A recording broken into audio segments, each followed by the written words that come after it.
everyone. Welcome to Medscape. So excited to have Professor Roger Barker here, who is a professor of clinical neuroscience and honorary consultant in neurology at the University of Cambridge in England. I am Indu Subramanian. I work at UCLA, and I'm excited to speak about the very hot topic of stem cells, specifically today about stem cells in Parkinson's, but we may end up talking about stem cells in general, sort of as a focus, so keep watching and you'll learn a lot. So, Professor Barker, I know that you are an amazing fount of knowledge in this space. So perhaps we can just start a little bit with you describing just maybe a minute or two of your background and the history sort of stem cells. I started on cell-based therapies to repair disease of the brain uh, many years ago. Probably best to leave it at that rather than be too specific, otherwise it gives away my age. But I'm essentially a neurologist here in Cambridge, so I see patients half the week and the other half the time I do research. And my original work was with a person called Steve Dunnett here in Cambridge, and we were looking at how we could better repair the brain in Parkinson's. Particularly, the sort of premise is, as you know, in Parkinson's, you critically lose this population of dopamine cells. About you have 500,000 on each side of your midbrain. You lose half of those, you get the first features. So, in theory, if you can transplant back 250,000 healthy dopamine cells of the type that are lost in Parkinson's, you should be able to put that bit of the brain back to normal. It's not a cure, but you should be able to repair that. And so this has been a topic which people have looked at since the 1980s. And I sort of came into it and did my PhD in the early 90s to look at this. And what those early studies shows was that you could put dopamine cells into the brain. They weren't stem cells, they were fetal dopamine cells. And that in some cases they survived. And in some cases, they had very marked clinical benefits to the patients. You know, best case scenario, patients could go 20 years off medication, normal dopamine levels in their brain, and looked, to all intents and purposes, normal. It was a minority, and it was clearly ethically a big problem because fetal tissue was being used, and in different parts of the world, that receives different types of concerns. But so that, and there was also a problem with logistics, and we recently published a trial called which used human fetal dopamine cells to treat Parkinson's. And uh, what we found in that was there were major problems with getting sufficient tissue. So, of the 21 transplants we did, we had another 86 that were cancelled because we didn't have sufficient tissue. So, regardless of the benefits from using fetal dopamine cells, logistically it's not possible. It's ethically very contentious. But that work laid the foundation for the recent stem cell work because it showed that it could be done. And when it worked well, it worked very well. It was just rather inconsistent. So bring us up now to the sort of non-fetal type of stem cells. What are those exactly, and why are we using them? The main problem with the fetal tissue was, as I say, there were problems with logistics and ethics, and it was very difficult to get sufficient amounts of them because you needed tissue from at least 3 or 4 fetuses to transplant one side of the brain. So the numbers needed were quite high. Each person had their own individual product. So what we needed was a source of cells where we could manufacture large numbers of the dopamine cells that we needed. We could do it consistently, and ideally we could then freeze it, put it in a freezer, and you could say, we've got a standard package of therapy we could give any patient.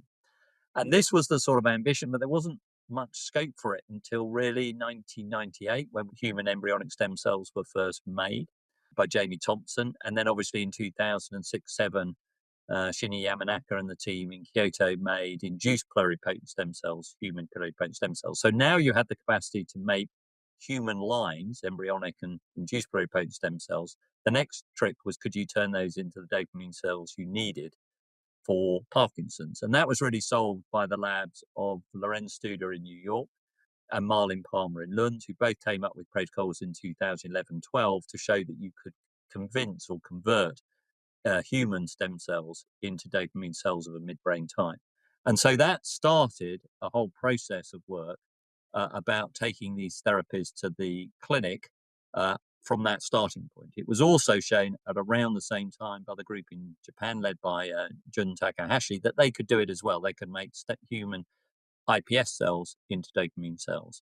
So, 15 years ago, just under 15 years ago, we now had all the substrates to make the dopamine cells, which we could then use in clinical trials. But obviously, a lot of work needed to take place before we could get to the clinical trials, which have recently just published. Can you explain the pluripotent stem cells? How do you make them make dopamine? How does that work? It's an interesting question because obviously an embryonic stem cell is a stem cell you get from an embryo.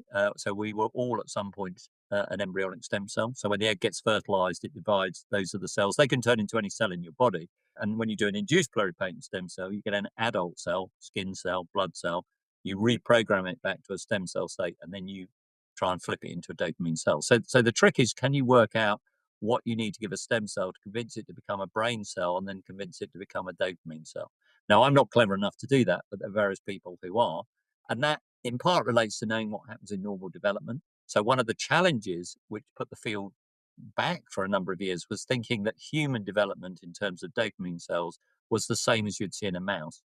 So, people could convert mouse stem cells into mouse dopamine cells quite easily. And that was established over 25 years ago.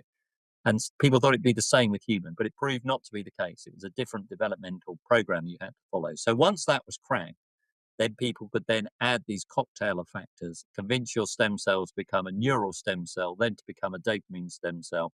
And then the idea is when you put in a dopamine stem cell precursor, which is what we do, that will then mature into the dopamine cell that you want once it's put in the brain.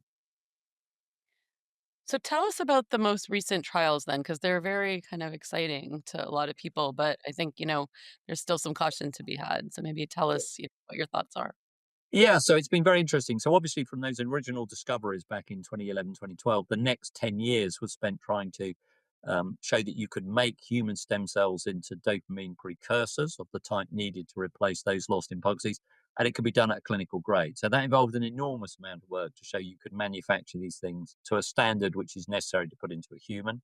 You had to show that they were safe. So when you transplanted them, they didn't form tumors, they didn't go and make the wrong type of cells. So that once that was cracked, and that was done by the team in Japan, it was done by the team in New York. We've also done it in Europe. But more recently, the two teams led by Vivian Tabar and Lorenz Duda in New York, who set up a company called Blue Rock, published their data, and the group of Jun Takahashi and his team in Kyoto published theirs. So both of them published papers in Nature, I think, last month. The Japanese study took 7 patients, and they used 2 doses of cells, and the group in New York used 12 patients. It grafted some in New York, some in Toronto, 5 at 1 dose, 7 at a higher dose. And what those studies both showed, I think if you look at them in totality, is that it was safe. So of the 19 patients that were grafted, there were no major problems within them. It wasn't that they weren't without side effects, but there was nothing serious that would give one concern. So the patients could tolerate the procedure. They could tolerate the immunosuppression, which they had to take as a result of having this therapy. That there was no abnormal signals on the scan, which would worry you that they were forming tumors or things were happening in the brain. So it was feasible and it was safe. The question is, was it effective? And that I think is a little more questionable in the sense that these are very early studies. So one of the big challenges is knowing what dose of cells to give, because you can only guess how many you need to put in to make the number you want. And those are often made from assumptions you've made in the lab, so in rats or mice, which is difficult to then translate into the adult human brain. So they had to guess how many cells to transplant, which is why there were 2 doses.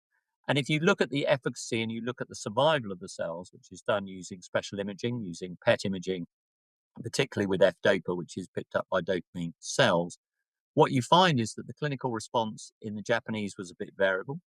The response in the New York group, the Blue Rock study, was that the higher dose seemed to have more of a clinical response than the lower dose. In the PET imaging, looking at dopamine survival, in the Japanese, there was little hotspots. So there looked some evidence that the cells survived, but it was a bit hit and miss. And in the New York Blue Rock study, the signal changes were relatively small.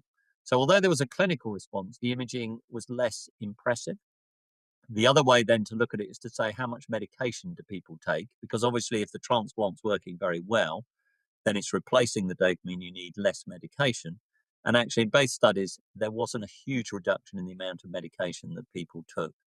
So my conclusion from those trials would be that it was safe, it was feasible, it was encouraging, but we hadn't quite solved the problem. We haven't quite solved the problem of how many cells to give. We certainly haven't restored patients back to normal. So there are other things we need to do before we could say that this therapy I would say is ready for a big trial or for prime time in the clinic. I appreciate that analysis because that's very helpful. I think people are always wanting to jump to conclusions that we're ready for real time, and I think it's still some time away. Just one or two other last thoughts. Where are we putting those cells in these studies, the current studies? It's a very good question. So obviously in pug disease, at the bottom part of the brain is the substantia nigra at the top of the stem of the brain, and they project up to a thing called the striatum. And the striatum has two parts, a thing called the caudate and putamen. And in pug disease, the putamen takes the biggest hit. That's where you lose most of the dopamine, and the cells die off in the nigra. The transplant itself is not put in the nigra because we're not convinced the fibers will grow back. What we do is we put the cells where the dopamine is lost and where the dopamine is lost greatest. So we transplant them directly into the putamen, into the place where we think dopamine will have its maximum effect if these cells survive and innovate. And linked to that is, of course, we're not quite sure how to do that either because there is no device for injecting cells into the brain because no one's done it before. As I say, we don't quite know the dose. We don't quite know how many deposits to put in. So the two groups who've published have used slightly different doses, slightly different cannulae to put the cells in the brain, and slightly different number of tracks. And those may be critical factors. And in our own trial, which is yet to finish, we've used slightly different doses, slightly different devices, and slightly different numbers of tracks. So I think the other important message to get across is that these trials are not all the same. So there are subtle differences between them. They're fundamentally tackling the same problem, but they are not exactly the same. So putting them all together and saying together they show this is a useful headline, but the detail is actually quite important. Absolutely. The devil is always in the details, isn't it?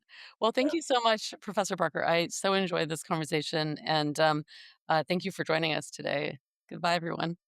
Well, thank you very much. Bye bye now.